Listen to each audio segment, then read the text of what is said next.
the circumcision. We worship God in spirit. Not in the flesh. Because I can keep going, but don't. I want to break it into you. So when you had to get married, what are the things that you looked out for? Yes. So it's a confession time. It's a confession. I'm good. I have another one after this one. I have another question after this one.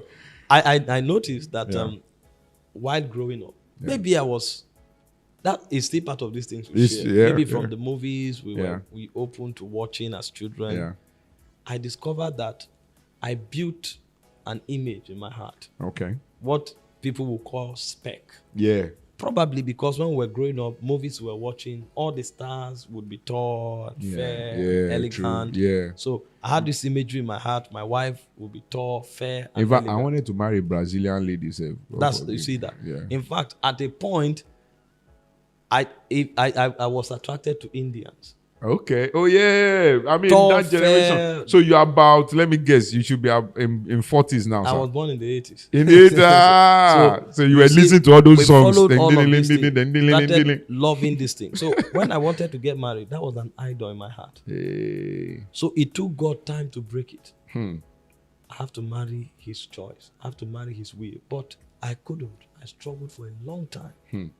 So eventually, I knew that as touching marriage, first of all, my emotion has to be reconstructed. Okay. Because I wanted to marry what I liked, not what God would want from me. And up until a year or two to the time of marriage, I was still held into this thing. I had that in my mind. And when you are a bit mentally inclined, you have a strong mind, it becomes difficult for these things to happen. Until God helped me, I started listening to messages. And these apostolic messages on the will of God, the will of God, the will of God. It was after a while that stronghold began to break. And I remember telling God, okay, whatever or whoever you lead me to, whatever the person looks like, if it's your choice, I know you know what's good for me. Holy Spirit played with me on that too. When I said, whatever you pick, whatever, he played on me on that. Because you just show me one girl. What if I say this one? And she's limping. Not that, there's an issue with people. Just to test the sincerity of your prayer. But eventually, when you speak to God like that, God will always make something beautiful out of it. Yes, sir. And God led me I discovered that my desires began to change. Okay. Because I began to understand a few things more. That's when God taught me that the principle of relationship is a journey from love or emotions, attractions, to understanding and then to trust. Run down again so that From they will hear it. Love to understanding and then to trust. Okay. He said you will be attracted to someone, but after a while you get to discover that what will matter to you more is the degree to which the person understands and connects to you. Yes, sir. And if you get married to someone and that understanding is not there, even if that person looks like a goddess, you will discover that a point will come, you might even hate the person. Yeah, exactly. It's not by beauty. No longer be conscious of the looks. So understanding weighs more on the scales than looks that triggers affection. And then he said the point would even come eventually that you have to become so one with the person that you trust the person's motives. You trust that the person can cover, can stand, and support your ordination. Man. The moment that understanding came to me, the strongholds began to break. And eventually, to the mercy of God, he gave me a beautiful wife, which I thank him for.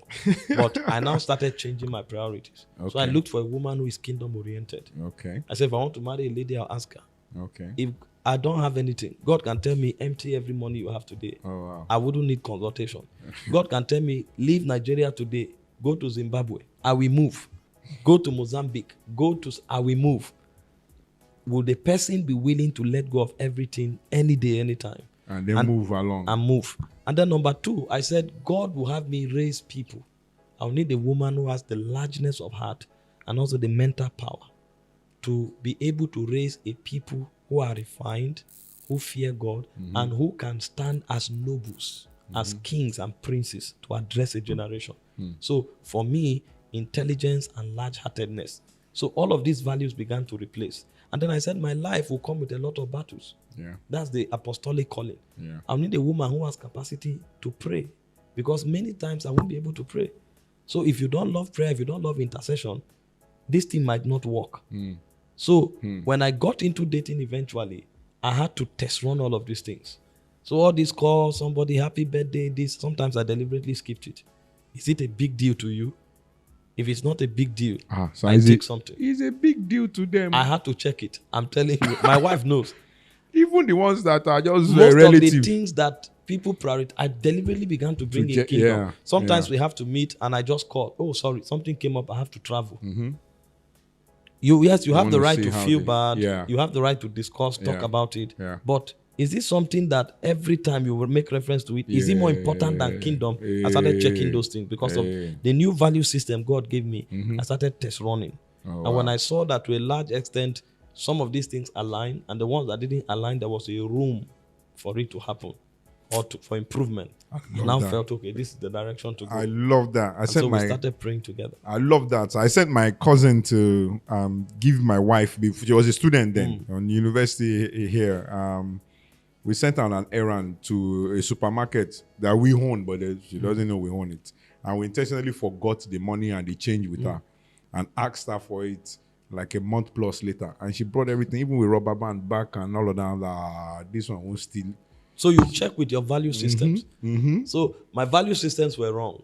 It took a lot of time for God to begin to change them. When He gave me the new value systems, I had to make sure to a very large extent the person aligned. I know there are people who want to marry, they hear Martha, they hear Teresa. That's beautiful. I know there are other people who want to marry. God shows them the vision of the person. That's beautiful. But it's not everybody that has the privilege of hearing that clearly. Yes, sir. But if you are a kingdom person, God will give you a value system. And when you find a woman, you have to check her along the lines of those value systems. If you see that a good number of them are met, and then you also see that even the ones not met, the person is teachable enough to learn them and adopt them, then I think it's a way. But so when do you now take her out? There must be, there's time for retreat. Yes. And there's time for refreshment. Of course, definitely, of course. But as saying these things does not mean, in fact, when I started dating, I discovered, I think somebody was living with me then. For 2 weeks, I spoke with her for more than 100 hours. Oh, wow. And I told myself, come on, what is happening with you?